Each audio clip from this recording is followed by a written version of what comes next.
Hey, did you know that the health of your gut might be fueling inflammation in your brain and vice versa? There's a hidden connection that most people don't know about, but your gut and your brain are in constant communication. Hey everybody, welcome back. In case you don't know me, my name is 𝐸𝐮𝐬𝐫𝐞 and I help you optimize your brain health so you and your family can feel calm, focused, and productive every single day. Today, we are going to look at a topic that affects you more than you might think, and that's the gut-brain axis and inflammation. And if you've been dealing with brain fog, anxiety, or any other cognitive issue, the problem actually might be starting in the gut. And we're going to explore how your gut health directly influences inflammation in your brain, how endotoxins like LPS or lipopolysaccharides are playing a role, and how neuroinflammation begins in the gut. Plus, we're going to look at the brain's role as the CEO of your body and how it regulates inflammation across your entire system.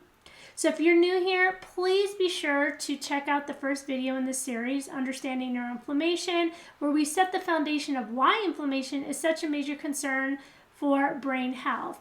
I have created now a series of these videos that come out on Monday, and they are around my 5 pillars, and there are 5 weeks dedicated to each one. We are in week 3 of the first pillar of inflammation. And so you're going to want to make sure that you like and subscribe so you are able to catch all of the videos in the entire series, and so you will know when other videos are uploaded, and it also really helps get my reach to other people so they can learn about this information as well. So first, let's talk about the gut-brain axis. This is the communication network between your gut and your brain, and it's a two-way street. Your brain sends signals to your gut, and your gut sends signals back to your brain.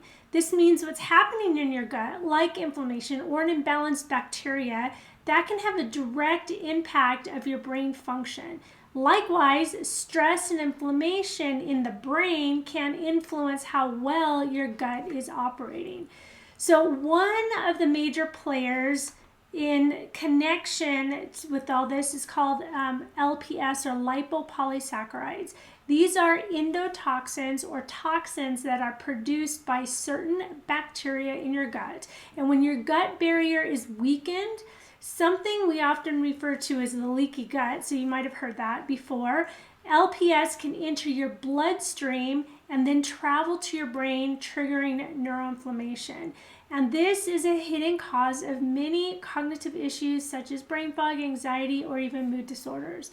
When there's inflammation in your gut, it directly can lead to inflammation in your brain.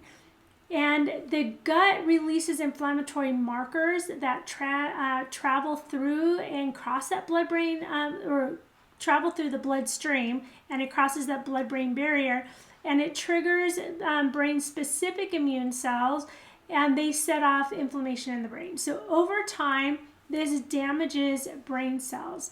It disrupts communication between neurons, and it often even contributes to long-term cognitive decline. So if you are older, let's say over 40, or like me over 50, you're really going to want to pay more attention to this. So if you're trying to clear up brain fog or improve mental clarity, you might need to start by really looking and analyzing and healing your gut first.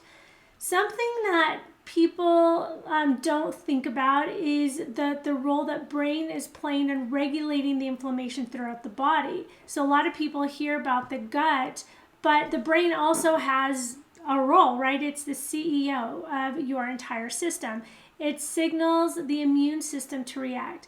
Unfortunately, if the brain is constantly dealing with inflammation, signals from the gut, it stays in this heightened state of alert, leading to a chronic inflammation throughout the body. So, if a healthy brain and gut together create a feedback loop that keeps inflammation in check. The brain is in constant communication with the immune system, the endocrine system, which is the hormone system, and importantly, the gut. When it senses that inflammation levels are rising in the gut or anywhere else in the body, it sends out signals to manage and regulate that inflammation.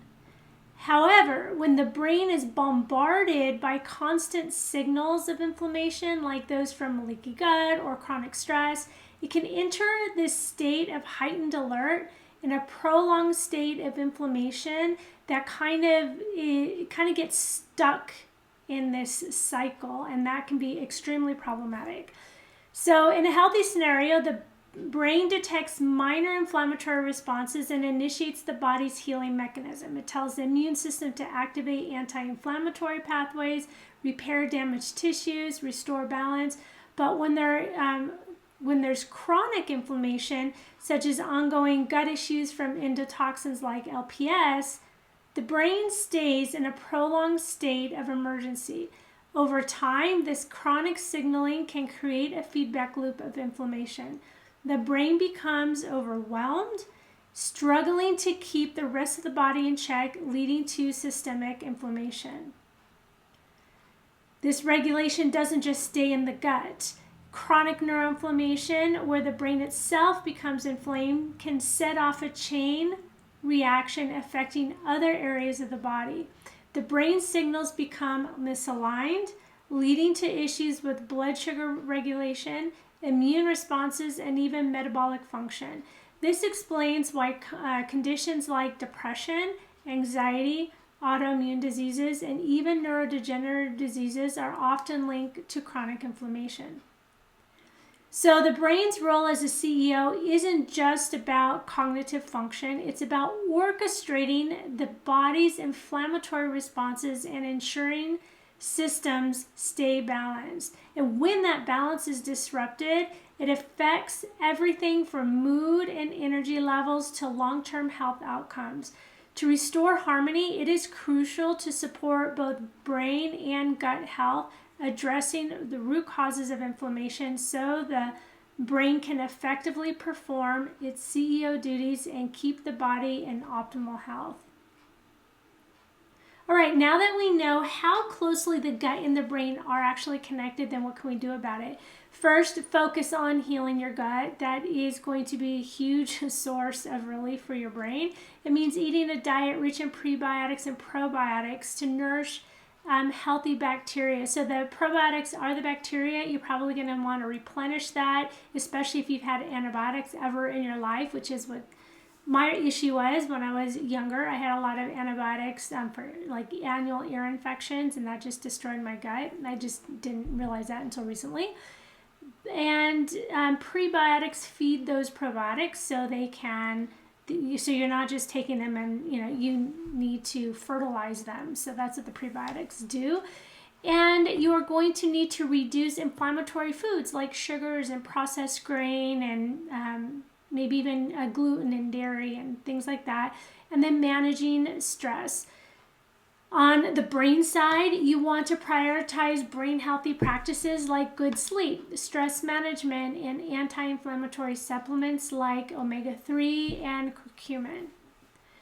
So the next time that you're dealing with brain fog, anxiety, or cognitive issues, don't forget to consider your gut. Put a lot of attention on your gut. The hidden connection between your gut and your brain and inflammation is very powerful, and by addressing both, you can improve your overall health. So you need to make sure that you are eliminating every day. You need to make sure, check. Do I get bloated? Am I digesting my food? I know my children, when they were little, it's like peas went in and peas came out. Corn goes in and corn goes out. So are they digesting their food? So you want to see how that whole system is working. All right, in the next video, we are going to dive into how chronic stress drives inflammation in the brain. If this video gave you valuable information and maybe you are actually ready to go deeper and you want to create for yourself an individualized protocol just for you, you're going to want to check out my Metabolic Reset self-paced course, because by the end of the course, you come out with your individualized protocol. It goes through all of my 5 steps or pillars of restoring brain function. You can check that out in the description below. Don't forget to like, subscribe, and share this video if you found it helpful. Share it with somebody that you think it will help and bless as well. And lastly, if you have a question or a topic that you would like me to dive into, please drop that in the comments, because I want to make sure that I make a video of the questions and the ideas or things that they are thinking about. So, because if you're having that question, other people are for sure having that question. Okay, until next week, I will see you then. Bye-bye.